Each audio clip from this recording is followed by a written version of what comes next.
بسم اللہ الرحمن الرحیم۔ 36ویں فصل آپ صلی اللہ علیہ وسلم کی توقیر و احترام و ادب کے وجوب میں۔ یہ بھی فصل سابق کے ساتھ ملحق ہے کہ یہ بھی من جملہ آپ کے حقوق عظمت کے ہیں۔ اس باب میں چند آیات و روایات کا نقل کرنا کافی ہے۔ پہلی آیت سورہ توبہ میں ہے، ما كان لأهل المدينة ومن حولهم من الأعراب أن يتخلفوا عن رسول الله ولا يرغبوا بأنفسهم عن نفسه۔ ترجمہ، مدینہ کے رہنے والوں کو اور جو دیہاتی ان کے گرد و پیش میں رہتے ہیں ان کو یہ زیبا نہ تھا کہ رسول اللہ صلی اللہ علیہ وسلم کا ساتھ نہ دے، اور نہ یہ زیبا تھا کہ اپنی جان کو ان کی جان سے عزیز سمجھے۔ دوسری آیت سورہ نور میں ارشاد ہے، انما المؤمنون الذين آمنوا بالله ورسوله واذا كانوا معه على امر جامع لم يذهبوا حتى يستأذنوا ان الذين يستأذنونك اولئك الذين يؤمنون بالله ورسوله فاذا استأذنوك لبعض شأنهم فأذن لمن شئت منهم واستغفر لهم الله ان الله غفور رحيم لا تجعلوا دعاء الرسول بينكم كدعاء بعضكم بعضا۔ ترجمہ، بس مسلمان تو وہی ہے جو اللہ پر اور اس کے رسول پر ایمان رکھتے ہیں، اور جب رسول کے پاس کسی ایسے کام پر ہوتے ہیں جس کے لیے مجمع کیا گیا ہے اور اتفاقاً وہاں سے جانے کی ضرورت پڑتی ہے تو جب تک آپ سے اجازت نہ لے اور آپ اس پر اجازت نہ دے مجلس سے اٹھ کر نہیں جاتے۔ اے پیغمبر، جو لوگ آپ سے ایسے مواقع پر اجازت لیتے ہیں بس وہی اللہ پر اور اس کے رسول پر ایمان رکھتے ہیں، تو جب یہ اہل ایمان لوگ ایسے مواقع پر اپنے کسی ضروری کام کے لیے آپ سے جانے کی اجازت طلب کرے تو ان میں سے آپ جس کے لیے مناسب سمجھ کر اجازت دینا چاہیں اجازت دے دیا کریں، اور اجازت دے کر بھی آپ ان کے لیے اللہ تعالیٰ سے مغفرت کی دعا کیا کیجیے، بلا شبہ اللہ تعالیٰ بخشنے والا مہربان ہے۔ تم لوگ رسول اللہ صلی اللہ علیہ وسلم کے بلانے کو جب وہ کسی ضرورت کے لیے تم کو جمع کرے ایسا معمولی بلانا مت سمجھو، جیسا تم میں سے ایک دوسرے کو بلا لیتا ہے کہ چاہے آیا یا نہ آیا، پھر آ کر بھی جب تک چاہا بیٹھا، جب چاہا اٹھ کر بے اجازت لیے چل دیا۔ تیسری آیت سورہ احزاب میں ارشاد ہے، وما كان لهم ان تؤذوا رسول الله ولا ان تنكحوا ازواجه من بعده ابدا ان ذلكم كان عند الله عظيما۔ اور حرمت یعنی ایذاء نبوی صرف فضول جم کر بیٹھ جانے ہی کی صورت میں منحصر نہیں، بلکہ علی الاطلاق حکم ہے کہ تم کو کسی امر میں جائز نہیں کہ رسول اللہ صلی اللہ علیہ وسلم کو الفت پہنچاؤ، اور نہ یہ جائز ہے کہ تم آپ کے بعد آپ کی بیویوں سے کبھی بھی نکاح کرو۔ یہ خدا کے نزدیک بڑی بھاری معصیت کی بات ہے، اور جس طرح یہ نکاح ناجائز ہے ایسے ہی اس کا زبان سے ذکر کرنا یا دل میں ارادہ کرنا سب گناہ ہے۔ سو اگر تم اس کے متعلق کسی چیز کو زبان سے ظاہر کرو گے یا اس کے ارادے کو دل میں پوشیدہ رکھو گے تو اللہ تعالیٰ کو دونوں کی خبر ہوگی، کیونکہ وہ ہر چیز کو خوب جانتے ہیں۔ پس تم کو اس پر سزا دیں گے، اور ہم نے جو اوپر حجاب کا حکم دیا ہے اس سے بعض مستثنا بھی ہے، جس کا بیان یہ ہے کہ پیغمبر کی بیویوں پر اپنے باپوں کے سامنے ہونے کے بارے میں کوئی گناہ نہیں، اور نہ اپنے بیٹوں کے یعنی جس کا بیٹا ہو، اور نہ اپنے بھائیوں کے، اور نہ اپنے بھتیجوں کے، اور نہ اپنے بھانجوں کے، اور نہ اپنے دینی شریک عورتوں کے، اور نہ اپنی لونڈیوں کے، یعنی ان کے سامنے آنا جائز ہے۔ اور اے پیغمبر کی بیویوں، ان احکام مذکورہ کے امتثال میں خدا سے ڈرتی رہو، کسی حکم کے خلاف نہ ہونے پاوے، بے شک اللہ ہر چیز پر حاضر و ناظر ہے، یعنی اس سے کوئی امر مخفی نہیں، پس خلاف میں احتمال سزا کا ہے۔ بے شک اللہ تعالیٰ اور اس کے فرشتے رحمت بھیجتے ہیں ان پیغمبر صلی اللہ علیہ وسلم پر۔ اے ایمان والو، تم بھی آپ پر رحمت بھیجا کرو اور خوب سلام بھیجا کرو تاکہ آپ کا حق عظمت جو تمہارے ذمہ ہے ادا ہو۔ بے شک جو لوگ اللہ تعالیٰ اور اس کے رسول صلی اللہ علیہ وسلم کو قصداً ایذا دیتے ہیں اللہ تعالیٰ ان پر دنیا و آخرت میں لعنت کرتا ہے اور ان کے لیے ذلیل کرنے والا عذاب تیار کر رکھا ہے۔ چوتھی آیت سورہ فتح میں ہے، اِنَّا أَرْسَلْنَاكَ شَاهِدًا وَمُبَشِّرًا وَنَذِيرًا لِتُؤْمِنُوا بِاللَّهِ وَرَسُولِهِ وَتُعَزِّرُوهُ وَتُوَقِّرُوهُ وَتُسَبِّحُوهُ بُكْرَةً وَأَصِيلًا۔ اے محمد صلی اللہ علیہ وسلم، ہم نے آپ کو اعمال امت پر قیامت کے دن گواہی دینے والا عموماً اور دنیا میں خصوصاً مسلمانوں کے لیے بشارت دینے والا اور کافروں کے لیے ڈرانے والا کر کے بھیجا ہے۔ اور اے مسلمانوں، ہم نے ان کو اس لیے رسول بنا کر بھیجا ہے تاکہ تم اللہ پر اور اس کے رسول پر ایمان لاؤ اور اس کے دین کی مدد کرو اور اس کی تعظیم کرو، عقیدتاً بھی کہ اللہ تعالیٰ کو موصوف بالکمالات منزہ عن النقائص سمجھو، اور عملاً بھی کہ اطاعت کرو اور صبح و شام اس کی تسبیح و تقدیس میں لگے رہو۔ 5ویں آیت سورہ حجرات، آخری آیت سورہ حجرات میں ہے، یا ایھا الذین آمنوا لا تقدموا بین یدی اللہ ورسولہ واتقوا اللہ ان اللہ سمیع علیم، الی قولہ تعالی ولو انہم صبروا حتی تخرج الیہم لکان خیرا لہم واللہ غفور الرحیم۔ اے ایمان والو، اللہ اور رسول کی اجازت سے پہلے تم کسی قول یا فعل میں سبقت مت کیا کرو، یعنی جب تک قرائن قویہ یا تصریح سے اذن گفتگو کا نہ ہو گفتگو مت کرو، اور اللہ سے ڈرتے رہو، بے شک اللہ تعالیٰ تمہارے سب اقوال کو سننے والا اور تمہارے افعال کو جاننے والا ہے۔ اور اے ایمان والو، تم اپنی آوازیں پیغمبر صلی اللہ علیہ وسلم کی آواز سے بلند مت کیا کرو، اور نہ ان سے ایسے کھل کر بولا کرو جیسے آپس میں ایک دوسرے سے کھل کر بولا کرتے ہیں، یعنی نہ بلند آواز سے بولو جبکہ آپ کے سامنے بات کرنا ہو، وہ باہم ہی مخاطبت ہو، اور نہ برابر کی آواز سے جبکہ خود آپ سے مخاطبت کرو، کبھی تمہارے اعمال برباد ہو جاویں اور تم کو خبر بھی نہ ہو۔ اس کا مطلب یہ کہ رفع صوت کی صورتاً بے باکی ہے، اور جہر کا جہر بینکم کے گستاخی ہے، طبعاً بوجہ اس کے کہ تابع قالن و حالن مدعی التزام ادب مطبوع ہوتا ہے، اور اس میں اس استلزام کا ترک ہے ناگوار اور موجب تعزی ہو سکتا ہے، اور تعزی رسول کی موجب حبط اعمال ہے،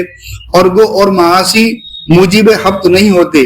لیکن یہ اس عام میں سے مخصوص ہے۔ البتہ بعض اوقات جبکہ طبیعت زیادہ منبسط ہو یہ امور ناگوار نہیں ہوتے، اس وقت بوجہ عدم تحقق ایذا یہ امور موجب حق نہیں ہو پاتے، مگر چونکہ تعزی سامع کا تحقق بعض اوقات متکلم کو معلوم نہیں ہوتا، اور اس بنا پر ممکن ہے کہ تعزی ہو جاوے اور اس سے حبط بھی ہو جائے، اور متکلم اس گمان میں رہے کہ تعزی نہیں ہوئی پس حبط کی بھی خبر نہ ہوئی، وانتم لا تشعرون کے یہی معنی ہے۔ اور اسی وجہ سے مطلق رفع صوت و جہر بالقول کو منہی عنہ ٹھہرایا گیا کہ گو اس کے بعض افراد موجب تعزی نہ ہوں گے، لیکن اس کی تعین کیسے ہوگی، لہذا مطلقاً تمام افراد کو ترک کر دینا چاہیے۔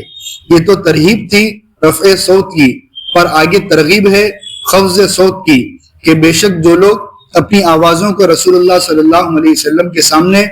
پست رکھتے ہیں، یہ وہ لوگ ہیں جن کے قلوب کو اللہ تعالیٰ نے تقوی کے لیے خاص کر دیا ہے، یعنی ان کے قلوب میں غیر تقوی نہیں۔ مطلب یہ کہ متقی کامل ہے، مطلب یہ معلوم ہوتا ہے کہ اس باب خاص میں وہ کمال تقوی کے ساتھ موصوف ہے، کیونکہ کمال تقوی یہی ہے۔ اور رفع صوت کی ایک فرد فی نفسی ہی غیر ذی باس ہے جس میں تعزی نہ ہو، اور ایک فرد ذی باس ہے جس میں تعزی ہو۔ جب انہوں نے مطلقاً رفع صوت کو ترک کر دیا تو ذی باس کی حد سے غیر ذی باس ترک کر دیا، بس کمال تقوی متحقق ہو گیا۔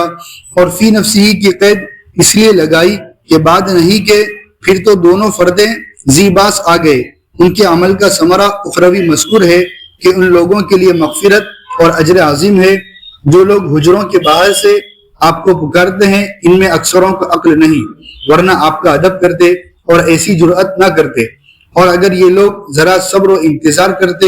یہاں تک کہ آپ خود ان کے پاس باہر آ جاتے تو یہ ان کے لیے بہتر ہوتا، کیونکہ یہ ادب کی بات تھی، اور یہ لوگ اگر اب بھی توبہ کر لے تو معاف ہو جاویں گے، کیونکہ اللہ غفور الرحیم ہے۔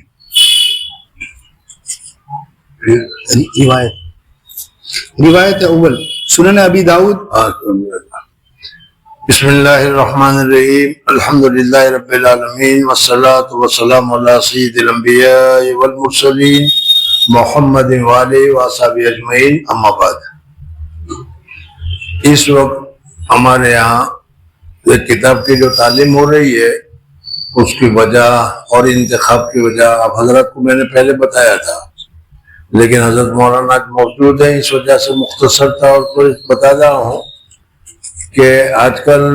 فتنہ فساد کا زمانہ ہے، اور ہم لوگوں کو اللہ اور اس کے رسول کے علاوہ دوسری چیزوں سے انتہائی محبت ہے، بلکہ ہمارے دلوں میں بھری ہوئی ہے۔ اصل تو ہمارے دلوں میں اللہ اور اس کے رسول کی محبت ہونی چاہیے تھی،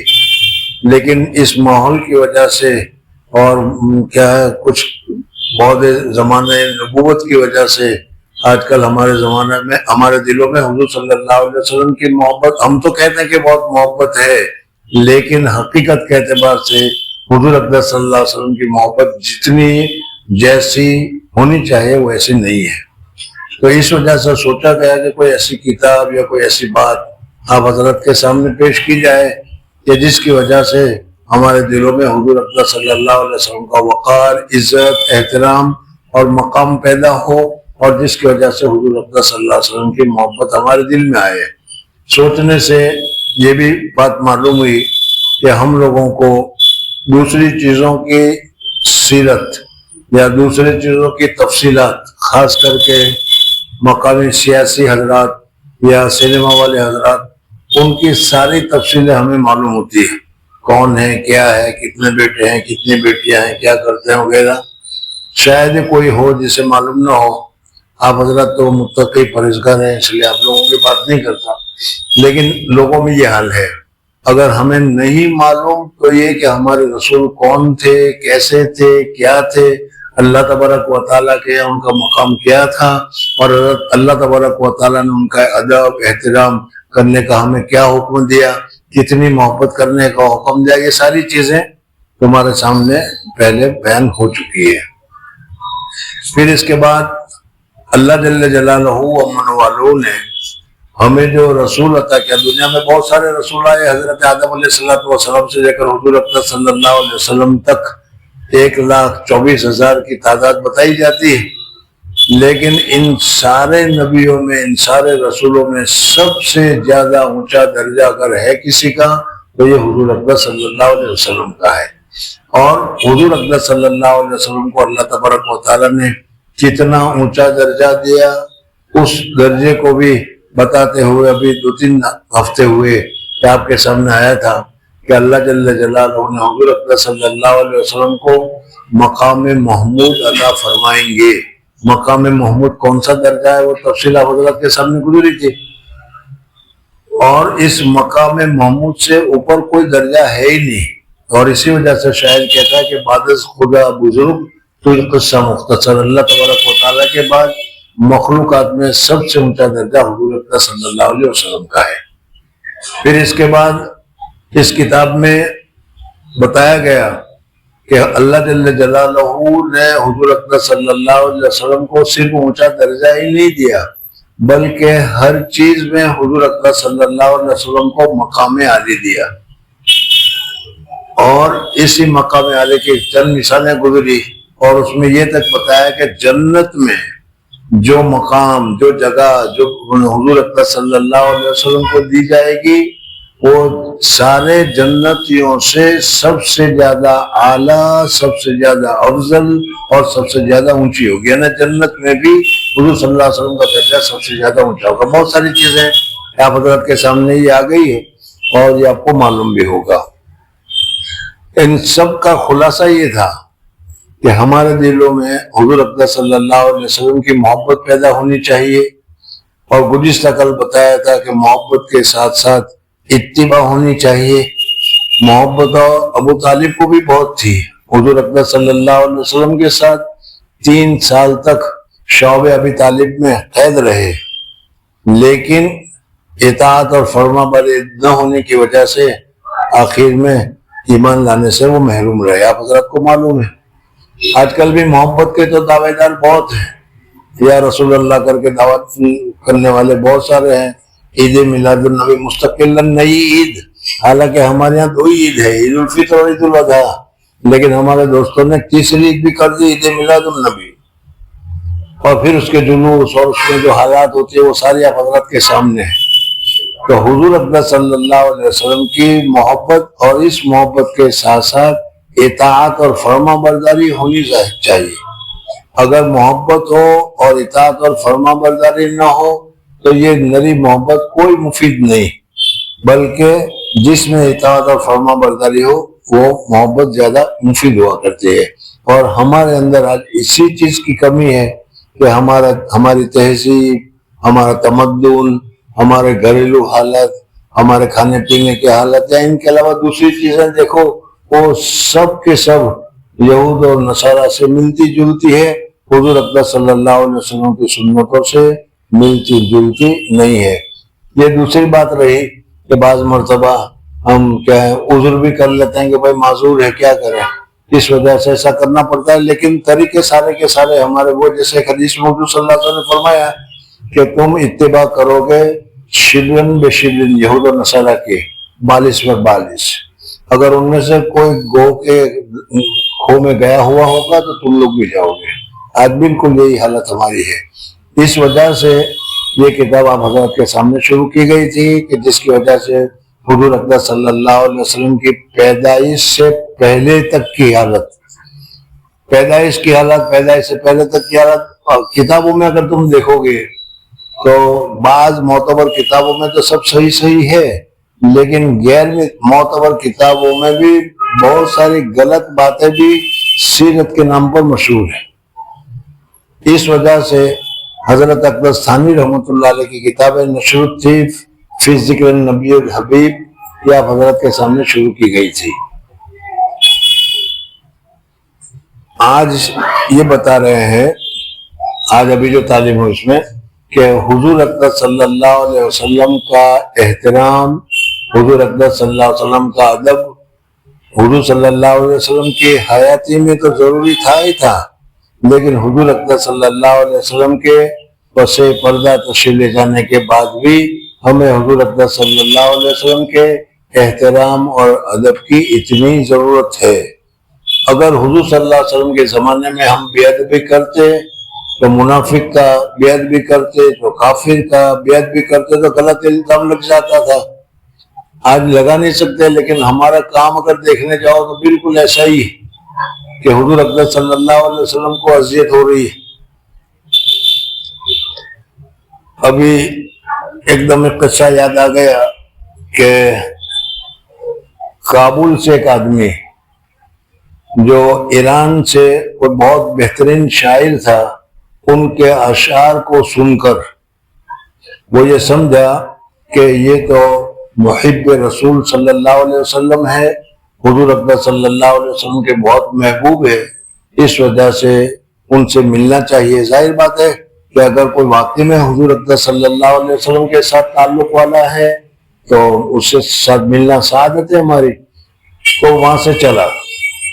اور یہ ارادہ کر کے چلا کہ اس کے اشعار میں نے پڑھے ہیں، بہت درد بھرے اشعار ہوتے ہیں اس کے، اور اس وجہ سے اس سے جاؤں گا بھی، ملوں گا بھی اور بیعت بھی ہو جاؤں گا. وہ ایران پہنچا تو اتفاقاً بات یہ تھی کہ جس وقت وہ ایران پہنچا ہے اس وقت وہ شاعر صاحب جو تھے، شاعر کے متعلق تو قرآن پاک میں آتا ہے کہ فی کل وادی یہیمون، دماغی طور پر بہت گھومتے وہ، لیکن کیا ہے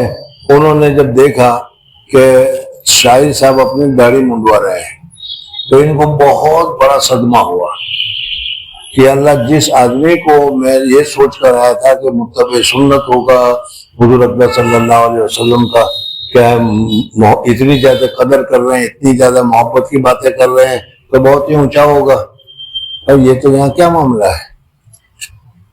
گئے وہاں پہنچے تو اس آدمی نے کہا جو آیا تھا ان سے ملنے کے لیے، آغا ریشمی تراسی، حضرت آپ یہ کیا کر رہے ہیں، داڑھی منڈوا رہے ہیں. وہ سامنے والا شاعر تھا اور شاعر تو شاعر ہی ہوتا ہے، سمجھے. اس نے فوراً جواب دیا، بلے ولیکن دل کسیرا نمی تراشم، جی ہاں میں داڑھی منڈا رہا ہوں لیکن کسی کا دل نہیں تراشتا، کسی کو دل کو تکلیف نہیں پہنچا رہا ہوں. یہ اس شاعر نے کہا. سمجھنا گیا. ظاہر بات ہے کہ بہت اچھی بات ہے. اگر نعوذ باللہ تعالیٰ من ذالک ہم میں سے کوئی اگر داڑھی منڈائے تو کس کے دل میں رنج ہوگا؟ کسی کو نقصان نہیں ہوگا. پیسے لے لو تو نقصان ہوگا, زمین لے لو تو نقصان ہوگا, لیکن اگر کوئی داڑھی منڈائے تو کسی دوسرے کو تو کوئی تکلیف ہونے کا سوال ہی پیدا نہیں ہوتا. اس لیے شاعر نے جو کہا وہ اپنی جگہ پر بالکل صحیح کہا کہ بلے ولیکن دل کسیرا, سین کے ساتھ دل کسیرا نمی تراشم, کسی کے دل کو میں چھلتا نہیں اور نقصان نہیں پہنچاتا, تکلیف نہیں پہنچاتا. یہ آدمی واقعی میں اللہ تبارک و تعالیٰ کا مخصوص بندہ تھا, محبوب بندہ تھا. اس نے فوراً جواب دیا کہ لا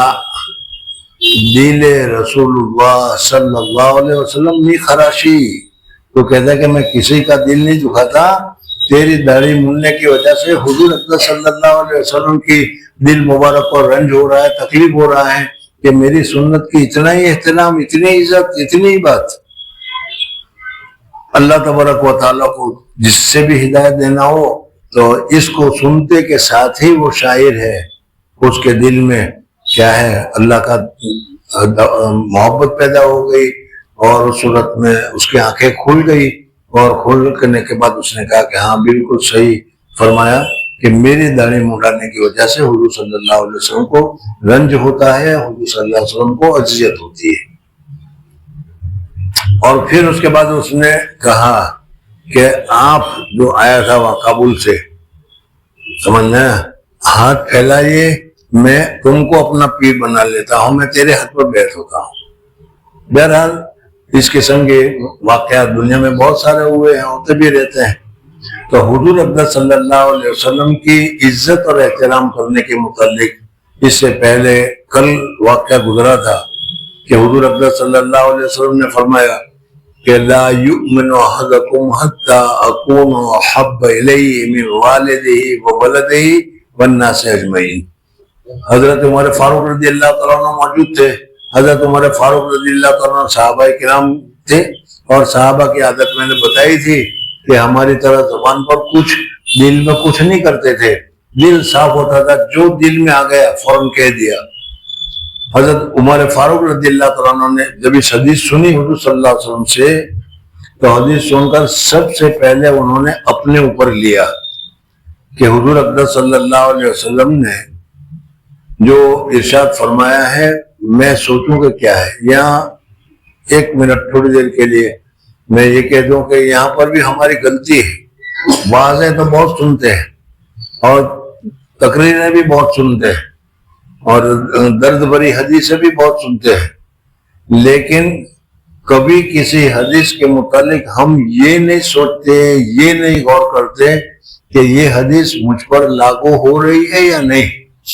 ہاں سوچتے ہیں تو یہ ہے کہ یہ جو حدیث کی تو موسم نے فلانے کے اوپر لگتے ہیں, فلانا ایسا کرتا ہے, فلانا ایسا کرتا ہے, فلانا ایسا کرتا ہے, لیکن اپنے متعلق ہی نہیں کہتا.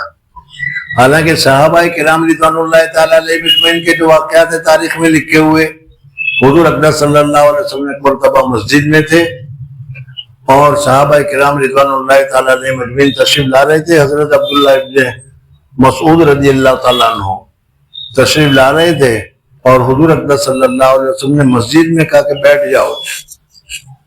وہ جوتے نکالنے کی جگہ پر تھے, وہاں پر حضور اکرم صلی اللہ علیہ وسلم کا یہ آواز ان کے کانوں کے اوپر پہنچا, وہ اسی جگہ بیٹھ گئے. یہ نہیں سمجھا کہ مجھے نہیں کہا ہوگا, اندر جو آدمی بیٹھے ان کو کہا گا, انہیں کو کہہ دیا. تو بزرگوں اور دوستوں,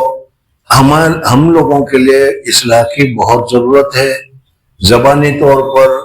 تو ہم یہ کہتے ہیں کہ حضور صلی اللہ علیہ وسلم کو, ہم کو حضور صلی اللہ علیہ وسلم سے بہت محبت ہے, لیکن ہمارا کھانا پینا, اٹھنا بیٹھنا, چلنا پھرنا سب حضور اکرم صلی اللہ علیہ وسلم کی سنتوں کے خلاف ہے. ہمارے حضرت اکبر شیخ الحدیث صاحب نور اللہ فرمایا کرتے تھے کہ حضور اکرم صلی اللہ علیہ وسلم کی سنتیں تو بہت ہیں اور بڑی بڑی سنتیں بھی ہیں جس کے اقتداء کی ہمیں کوشش کرنا یا ارادہ کرنا بھی ہمارے لیے مشکل ہے. 3 4 5 6 پارے پڑھنا کہ جس کی وجہ سے پاؤں میں برم آ جائے, تہجد پڑھنا, سمجھنا ہے, مستقلاً بھوکے رہنا, فاقہ کشی کرنا, یہ ساری چیزیں تو ہمارے لیے ذرا مشکل ہے، لیکن جو آسان سی سنت ہے، کپڑے پہنتے ہوئے، داڑھی میں کنگھی کرتے ہوئے، سر میں کنگھی کرتے ہوئے، جوتے نکالتے ہوئے پہلے دانے پاؤں کو پہننا چاہیے، پھر بائیں پاؤں کو نکالنا چاہیے، یا لیٹتے وقت پہلے دانی کروٹ کے اوپر لیٹنا چاہیے، پھر بائیں کروٹ پر لیٹنا چاہیے، کھانے سے پہلے ہاتھ دھونا چاہیے، بیت الخلاء میں جائے تو یہ پاؤں پہلے داخل کرے، ساری سنتیں ہیں، چھوٹی چھوٹی ہے۔ ان سنتوں کے ادا کرنے میں ہمیں کوئی تکلیف بھی نہیں ہوتی، پریشانی بھی نہیں ہوتی اور خرچ بھی نہیں ہوتا، لیکن اس کے باوجود بڑی سنتوں کی بات تو دور کی رہی، یہ چھوٹی سنتیں بھی ہم سے ادا نہیں ہو رہی۔ تو اس وجہ سے یہ کتاب شروع کی گئی تھی، اور ہم نے اپنے اکابرین سے سنا کہ نشر الطیب فی ذکر نبی الحبیب، یہ کتاب جو ہے حضرت اقدس تھانوی رحمۃ اللہ تعالی علیہ کی لکھی ہوئی ہے۔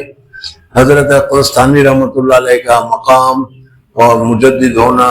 حدیث میں ماہر ہونا، یہ سب ہمارے سامنے ہے، اور یہ پوری کتاب میں دیکھتے بھی آ رہے ہیں کہ سب سے زیادہ قوی، مضبوط، صحیح روایت جو ہی ہوگی حضرت اقدس انہی کو یہاں پر ذکر کرتے ہیں۔ اور یہ بھی علماء سے سنا کہ اس کتاب کی برکات میں سے یہ ہے کہ اگر کوئی سچے دل سے اگر اس کتاب کو پڑھتا ہے تو اللہ تبارک و تعالیٰ اس کے دل میں، اللہ تبارک و تعالیٰ اپنے رسول پاک صلی اللہ علیہ وسلم کی محبت اور سنتوں کے ساتھ رغبت پیدا فرما دیتے ہیں۔ اور اسی وجہ سے اس کتاب کو ہم نے پہلے دن بھی بتایا تھا، اسی وجہ سے ہم نے اس کو شروع کیا تھا۔ اب کتنا فائدہ ہوا یا کتنی سنتوں سے محبت ہوئی وہ تو آپ حضرات ہی ہر ایک دیکھ لیں، سوچ لیں۔ آج جو بتایا جا رہا ہے اس میں یہ ہے کہ حضور اقدس صلی اللہ علیہ وسلم کا احترام کرنا، حضور اقدس صلی اللہ علیہ وسلم کا ادب کرنا، حضور اقدس صلی اللہ علیہ وسلم کی عظمت اپنے دل میں محسوس کرنا، یہ بہت زیادہ ضروری ہے اور لازم ہے۔ اور اس سلسلے میں حضرت اقدس تھانوی رحمۃ اللہ تعالی علیہ نے قرآن پاک کے آیت سے استدلال کرتے ہوئے 5 آیتیں یا 7 آیتیں آپ حضرات کے سامنے ذکر کی، اور یہ بھی پڑھ کر آپ حضرات نے سن بھی لی۔ شروع سے تھوڑا تھوڑا پڑھا۔ 36ویں فصل آپ صلی اللہ علیہ وسلم کی توقیر و احترام۔ توقیر عزت کے معنی میں، احترام حضور صلی اللہ علیہ وسلم کا احترام۔ حضور صلی اللہ علیہ وسلم آج بھی قبر مطہرہ میں حضور اقدس صلی اللہ علیہ وسلم آج بھی زندہ ہے۔ اللہ تبارک و تعالیٰ کی طرف سے حضور اقدس صلی اللہ علیہ وسلم کو جس طریقے سے دنیا میں زندگی گزارتے تھے، ساری سہولتیں اللہ تبارک و تعالیٰ نے دے رکھی ہے۔ ہمیں نہ دکھائی دے، اندھے آدمی کو نہ دکھائی دے تو اس میں اندھے کا قصور ہے، سمجھنا گیا نہیں؟ لیکن حضور اقدس صلی اللہ علیہ وسلم آج بھی قبر مبارک میں زندہ موجود ہے، اور حضور اقدس صلی اللہ علیہ وسلم کا احترام اور حضور اقدس صلی اللہ علیہ وسلم کی عزت کرنا جیسے حضور صلی اللہ علیہ وسلم کے زمانے میں ضروری تھا، آج بھی ضروری ہے۔ اس لیے میں نے تھوڑی دیر پہلے کہا تھا کہ اگر حضور اقدس صلی اللہ علیہ وسلم کے زمانے میں ہم ہوتے اور یہ ہماری حرکت ہوتی تو پھر ہمارے ساتھ کوئی دوسرا لفظ بھی لگ جاتا تھا، منافقت کا لگ جاتا، کفر کا لگ جاتا، یا کسی قسم کا لگ جاتا۔ بہرحال حضور اقدس صلی اللہ علیہ وسلم کی عزت، احترام ہر چیز میں کرنا ضروری ہے۔ پہلی آیت کیا بتائی؟ ما كان لأهل المدينة ومن حولهم من الأعراب أن يتخلفوا عن رسول الله ولا يرغبوا بأنفسهم عن نفسه۔ مدینہ کے رہنے والوں کو اور مدینہ کے ارد گرد، یہ تو حضور صلی اللہ علیہ وسلم کے زمانے کا حکم تھا، قرآن پاک کی آیت تھی، اور یہ قرآن کے پاک کی آیت حضور قرآن کا کوئی بھی حکم یا قرآن کا پاک کی کوئی بھی آیت جب نازل ہوئی تھی لیکن اس کا حکم، اس کی نورانیت، اس کا مقام یہ قیامت تک کے لیے ہے۔ جتنے سال ابھی اور قیامت کے لگیں گے وہاں تک یہ قرآن پاک کے آیت کا جو حکم ہے، چاہے اس وقت آدمی موجود ہو یا نہ ہو، سب کے لیے وہ ہے۔ تو چلو جو مقامی جس وقت وہاں بدو حضرت تھے، عربی حضرت تھے، کچھ لوگ حضور صلی اللہ علیہ وسلم کو مانتے تھے، کچھ لوگ نہیں مانتے تھے، اس سلسلے میں یہ آئی آیت۔ لیکن اس آیت کا خلاصہ اور مطلب تو یہی ہے کہ حضور اقدس صلی اللہ علیہ وسلم کی بے عزتی کرنا، حضور اقدس صلی اللہ علیہ وسلم کی ناقدری کرنا، حضور اقدس صلی اللہ علیہ وسلم کا احترام نہ کرنا، یہ جائز نہیں ہے۔ حضور صلی اللہ علیہ وسلم کے زمانے میں بھی تھا اور آج بھی ہے۔ اب آج ہم سمجھے کہ حضور صلی اللہ علیہ وسلم یہاں ہے نہیں، چلو پھر ہمیں کیا اس کی ضرورت، تو اس کو بتا رہے ہیں کہ مدینہ کے رہنے والوں کو اور جو دیہاتی ان کے گرد و پیش میں رہتے ہیں ان کو یہ زیبا نہ تھا کہ رسول اللہ صلی اللہ علیہ وسلم کا ساتھ نہ دے، اور نہ یہ زیبا تھا کہ اپنی جان کو ان کی جان سے عزیز سمجھے۔ یعنی اپنی جان کو حضور صلی اللہ علیہ وسلم کی جان سے عزیز سمجھنا، قیمتی سمجھنا، بڑا سمجھنا، یہ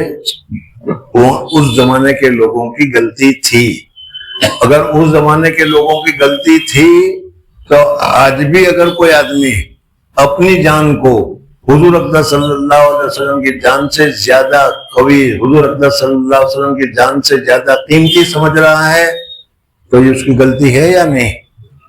کل بتایا تھا حضرت عمر فاروق رضی اللہ عنہ کا واقعہ یاد آ گیا کہ نہیں؟ سمجھ میں حضرت عمر فاروق رضی اللہ عنہ کا تو صلی اللہ علیہ وسلم نے فرمایا کہ نہیں عمر، ابھی تم کامل مومن نہیں ہوئے۔ پھر حضرت عمر فاروق رضی اللہ عنہ نے کہا کہ یا رسول اللہ صلی اللہ علیہ وسلم، اب میں اپنی جان سے بھی زیادہ میں آپ کے ساتھ محبت کرتا ہوں۔ تو بخاری کے جو الفاظ ہیں اس میں ہے الآن یا عمر، اے عمر اب تم پکے مسلمان ہوئے۔ اب اسی تھوڑی سی بات کو ہر ایک آدمی اپنے اوپر سوچ لے، کسی کے کہنے کی ضرورت نہیں ہے، کسی کو کیا ہے جو حضور صلی اللہ علیہ وسلم کا مخالف یا دشمن بتانا نہیں ہے، لیکن صبح سے لے کر اب تک ہر ایک آدمی اپنے طور پر سوچے، یعنی بعد میں سوچ لے کہ آج سے صبح سے لے کر اب تک میں نے جتنی باتیں کی، جتنا کام کیا، جتنی چیزیں کی، جو کھایا جو پیا، میرے جب کیا ہے صبح 6 سے لے کر اب تک کے 12 گھنٹے ہوئے، اس 12 گھنٹے میں میں نے حضور اقدس صلی اللہ علیہ وسلم کو تکلیف پہنچائی کہ نہیں؟ اگر میں کہوں گا تو کہیں گے کہ ہمارے پر الزام لگایا گیا، لیکن آدمی خود اپنے متعلق سوچے۔ سب سے پہلا کہ اٹھے تو اس وقت الحمدللہ الذی احیانا بعد ما اماتنا والیہ النشور، یہ ہے اٹھنے کے ساتھ پڑھنے کا، سب نے پڑھا ہوگا۔ بس اسی طریقے سے چھوٹی چھوٹی چیزیں سنیں۔ خیر، تو بہرحال حضور اقدس صلی اللہ علیہ وسلم کے حاضر میں، حضور اقدس صلی اللہ علیہ وسلم کی خدمت میں، ایک دوسری حدیث ہے، حضور اقدس صلی اللہ علیہ وسلم کی خدمت میں ہم امتیوں کے سارے اعمال پیش کیے جاتے ہیں۔ اگر میرے سامنے یا آپ کے سامنے آپ کے بیٹے کا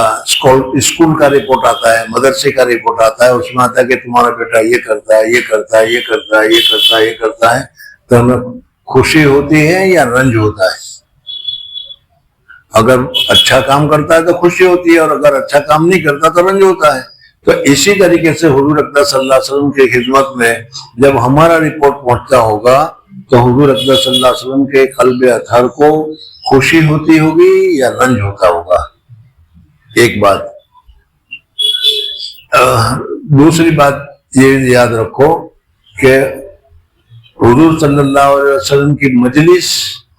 حضور اقدس صلی اللہ علیہ وسلم کا درجہ جیسا بلند ہے، ویسے حضور اقدس صلی اللہ علیہ وسلم کی مجلس کا درجہ بھی اتنا ہی بلند ہے۔ ابھی اس میں تو نہیں آیا، لیکن ابھی ایک دم مجھے یاد آ گیا، بخاری میں ایک واقعہ لکھا ہوا ہے کہ ایک مرتبہ حضور اقدس صلی اللہ علیہ وسلم تشریف فرما تھے، صحابہ کرام رضوان اللہ تعالی علیہم تشریف فرما تھے، اور حضور اقدس صلی اللہ علیہ وسلم کچھ باتیں دین کی باتیں کر رہے تھے۔ ایک آدمی آیا، اس نے دیکھا کہ حضور صلی اللہ علیہ وسلم ارشاد فرما رہے ہیں اور لوگ غور سے بیٹھ کر سن رہے ہیں، تو اس نے بڑا اہتمام کیا، اور اہتمام کرنے کے ساتھ اس بچے نے جیسا قریب سے قریب آنے کا ارادہ کیا، اس طریقے سے وہ بھی حضور صلی اللہ علیہ وسلم کے مجلس میں قریب سے قریب بیٹھ کر غور سے سننے لگا۔ اس کے بعد ایک دوسرا آیا، اس نے ادھر دیکھا ادھر دیکھا، بھاگنے کا ارادہ بھی کیا ہوگا اس نے، لیکن اس کو شرم آئی کہ میں چلا جاؤں گا، فلانے نے دیکھا ہے، فلانے نے دیکھا ہے، تو وہ کیا کہے گا، کیا کروں گا، اس لیے شرما شرمی میں پیچھے اگر جہاں جگہ ملی وہاں کر وہ بیٹھ گیا۔ ہوتا اپنے یہاں بھی اچھا ہی ہوتا ہے کہ نہیں؟ نہیں ہوتا، اچھے لوگ ہیں اس لیے نہیں ہوتا ہے۔ باقی تبلیغ کی تعلیم ہو رہی ہو، فضائل کی تعلیم ہو رہی ہو اور اس میں ہم پہنچ جاتے ہیں، نہیں۔ تیسرا آدمی آیا، چلو جانے دو، جس پر اپنے پر الزام آئے وہ بات نہیں کرنے کی، آگے بڑھنے کا۔ تیسرا آدمی آیا، اس نے دیکھا، ادھر دیکھا، ادھر دیکھا، نہ حضور صلی اللہ علیہ وسلم کی قدر کی، نہ حضور صلی اللہ علیہ وسلم کی مجلس کی قدر کی، نہ حضور صلی اللہ علیہ وسلم کے حدیث کی قدر کی، نہ اللہ تبارک و تعالیٰ کے کلام کی قدر کی، اور وہ چپکے سے چلا گیا۔ حضور صلی اللہ علیہ وسلم کچھ معلوم نہیں، آپ تو اپنی تعلیم میں لگے ہوئے تھے، لیکن اللہ جل جلالہ ومنہ تو ساری چیزیں جانتے ہیں۔ حضرت جبریل علیہ السلام کو بھیجا، بخاری کی روایت میں ہے کہ حضرت جبریل علیہ السلام کو بھیجا اور کہا کہ ابھی 3 آدمی تمہاری مجلس میں شریک ہوئے تھے، ایک وہ جس نے بڑا اہتمام کے ساتھ شریک ہوا، دوسرا شرما شرمی میں۔ اللہ جل جلالہ فرماتے ہیں کہ پہلا آدمی کہ جس نے ہماری مجلس کی قدر کی، ہمارے رسول کی قدر کی، ہمارے رسول کی بات کی قدر کی، اور قدر کرنے کی وجہ سے قریب سے قریب ہو کر بیٹھ گیا، اس کے اس جذبے کی وجہ سے اللہ تعالیٰ فرماتا ہے کہ ہم نے اس کی مغفرت فرما دی۔ بخاری کی روایت ہے یہ۔ پھر حضور صلی اللہ علیہ وسلم کو فرماتا ہے کہ ایک دوسرا آدمی آیا تھا، حدیث کے الفاظ ہے، اس کا ترجمہ بھی تقریباً یہی ہے، شاید ذرا سا فرق ہو۔ حضور صلی اللہ علیہ وسلم نے اللہ جل جلالہ کا دوسرا آدمی آیا تھا، وہ شرما شرمی میں بیٹھ گیا، یعنی اس کو ہمارے رسول کی قدر، ہماری بات کی قدر کرنی چاہیے، اس قدر کی جگہ پر وہ شرم میں آ کر بیٹھ گیا۔ جیسے میں نے ابھی بتایا کہ ہمارے یہاں بھی بہت ساری چیزوں میں ایسا ہوتا ہے، تو اللہ جل شانہ فرماتے ہیں میں نے بھی شرما شرمی میں اس کی مغفرت کر دی، یعنی مجھے یہ شرم آئی کہ میں ساری مجلس کی مغفرت کروں جو خاص دینی تعلیم کو سننے کے لیے آئے ہیں، اور یہ ذرا نچلے درجے کا ہے تو میں اس کو چھوڑ دوں، یہ تو مجھے اچھا نہیں لگا۔ کہ کریم کا کام تو ایسا نہیں ہوتا، اللہ کے یہاں تو یہ ہوتا ہے کہ ہم رجال لا یشقی جلیسہم، آپ نے سنا ہوگا، یہ بھی روایت میں حضرت شیخ نور اللہ مرکز نے فضائل میں بھی ذکر کی ہے کہ کچھ فرشتے ہیں جو سیاحین کہلاتے ہیں، وہ گھومتے رہتے ہیں اور وہ دیکھتے ہیں اور اللہ تبارک و تعالیٰ کے یہاں جا کر کہتے ہیں، تو اللہ تبارک و تعالیٰ ان سے پوچھتے ہیں کہ وہ کیا کہہ رہے تھے، کیا مانگ رہے تھے، مغفرت ہے، اللہ تعالیٰ فرمایا کہ میں نے ان کی سب کی مغفرت فرما دی۔ تو فرشتہ یوں کہتا ہے کہ یا رسول اللہ صلی اللہ علیہ وسلم، وہ فلانا آدمی جو آیا تھا نا، وہ خاص سننے کے لیے، خاص تیرے حبیب کی محبت کی وجہ سے یا حبیب کے بات کی محبت کی وجہ سے نہیں آیا تھا، وہ تو کسی اور کام سے آیا تھا۔ اللہ جل جلالہ فرمائیں گے کہ صحیح ہے، لیکن ہم رجال، یعنی وہ جو بیٹھے ہوئے لوگ ہیں، یہ ایسے نیک بخت لوگ ہیں کہ میں ان کی مغفرت کروں اور اس ایک کی مغفرت نہ کروں، یہ میری شان کے خلاف ہے۔ ہم رجال لا یشقی جلیسہم، یہ ایسا آدمی ہے کہ ان کے پاس بیٹھنے والے محروم نہیں جاتے۔ اب تیسرا کے لیے، وہ تیسرا آدمی رہ گیا نا، ابھی وہ دیکھ کر ادھر سے چلا گیا تھا، اللہ جل جلالہ نے فرمایا کہ اس نے نہ میری قدر کی، نہ میرے رسول کی قدر کی، نہ میرے رسول کی بات کی قدر کی، نہ مجلس کی قدر کی، اس نے بے اعتنائی برتی، تو ہم نے بھی اس سے بے اعتنائی برتی، اس کی مغفرت ہم نے نہیں فرمائی۔ بزرگ اور دوستو، آج اس وقت ہمارے مہمانوں میں سے حضرت مولانا عاقل صاحب کے صاحبزادے عمیر صاحب بیٹھے ہوئے ہیں۔ میں نے تو انہی سے کہا، سہارنپور کے ہیں، حضرت شیخ کے نواسے ہیں۔ سب سے پہلا تو میں شکریہ ادا کرتا ہوں کہ انہوں نے ہمارے یہاں تشریف لانے کی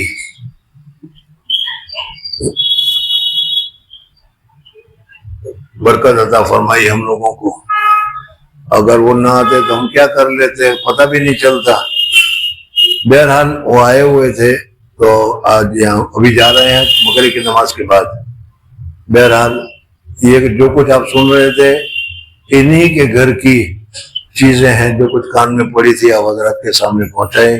میں ان سے کہتا ہوں کہ کچھ دیر کے لیے چند کلمات 5 منٹ ان حضرات کو بھی ہو جائے.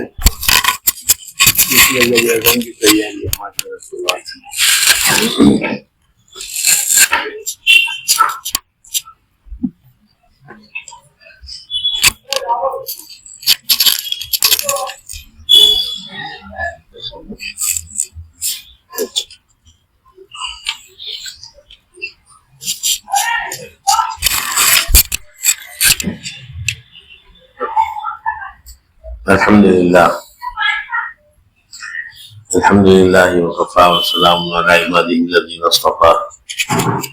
اما بعد فاعوذ باللہ من الشیطان الرجیم بسم اللہ الرحمن الرحیم من عمل صالحا من ذکر او انثى وهو مؤمن فلنحيينه حیاة طیبہ ولنجزینهم اجرهم باحسن ما كانوا يعملون. صدق اللہ العظیم. قال النبی صلی اللہ علیہ وسلم الکیس من دان نفسه وعمل لما بعد الموت والعاجز من اتبع نفسه هواها وتمنى على الله او كما قال صلی اللہ علیہ وسلم. یا رحیم كل صریخ ومکروب وغیاسه ومعاذه یا رحیم. میرے بزرگوں دوستو، حضرت والا کی یہ مجلس اور پھر اس میں ماشاءاللہ حدیث پاک کا درس اور قرآن پاک کی آیات کی تفسیر، اس کے بعد تو کہیں کی ضرورت نہیں. یہ جب کچھ سنا ہمیں اللہ پاک ہمیں اس پر عمل کرنے کی توفیق عطا فرمائے. بس یہ تو حضرت والا نے چونکہ ارشاد فرمایا تو اس لیے اللہ پاک کچھ موقع کے اعتبار سے صحیح کہنے کی، صحیح سننے کی اور اس عمل کی توفیق عطا فرمائے. وہ حضرت شقیق بلخی رحمۃ اللہ علیہ کا ایک حضرت شیخ نے فضائل اعمال میں لکھا ہے کہ حضرت شقیق بلخی رحمۃ اللہ علیہ کی خدمت میں حاتم اعصم رحمۃ اللہ علیہ 33 برس تک رہے تو اور ان سے علم حاصل کرتے رہے اور تربیت حاصل کرتے رہے، ادب حاصل کرتے رہے، قرآن اور حدیث کا نچوڑ اپنے اندر لیتے رہے. جب 33 برس کے بعد جب وہ جانے لگے تو حضرت نے پوچھا کہ تم ہمارے پاس کتنا رہے؟ انہوں نے عرض کیا کہ 33 برس. حضرت نے پوچھا کہ تم نے اس میں ہمارے سے کیا حاصل کیا؟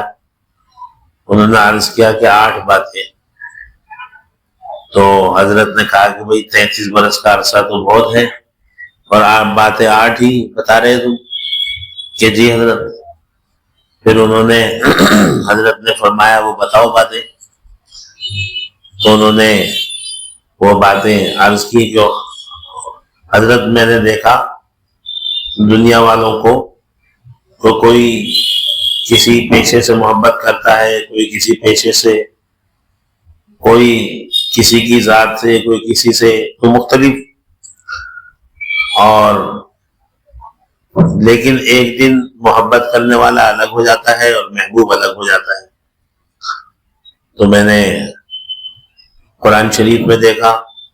تو اس سے مجھے معلوم ہوا کہ نیک عمل الگ نہیں ہوتا ہے، نیک عمل ساتھ رہتا ہے. تو پھر میں نے سوچا کہ اپنے آپ کو زیادہ سے زیادہ نیک عمل کرنے والا بناؤں گا کیونکہ وہ نیک عمل ساتھ جائیں گے. باقی جو